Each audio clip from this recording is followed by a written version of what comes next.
วันที่5ธันวาคม2025สหายพลอีกวิไลลาคำฟ้องกรรมการกรมการเมืองศูนย์กลางภาครองนายกรัฐมนตรีกระทรวงป้องกันความสงบ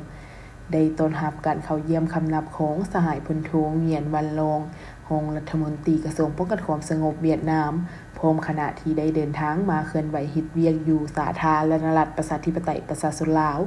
ก็คือมาเข้าร่วมกองประชุม2ฝ่ายคันรัฐมนตรีระหว่างกระทรวงป้องกันความสงบลาวและกระทรวงป้องกันความสงบเวียดนาม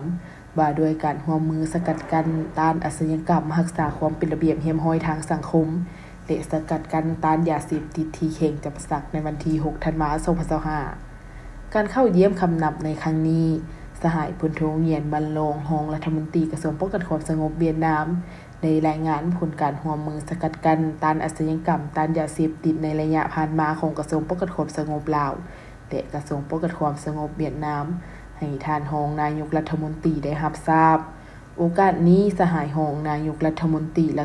กระทรวงป้องกันความสงบลาวก็ได้ให้การต้อนรับอย่างอบอุ่นพร้อมทั้งแสดงความเชื่อมั่นมากผลของการดำเนินกองประชุมในเทื่อนี้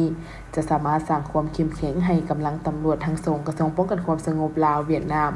สามารถเฮ็ดให้ปัญหายาเสพติดและบรรดาอาชญากรรมอื่นๆลดน้อยถอยลง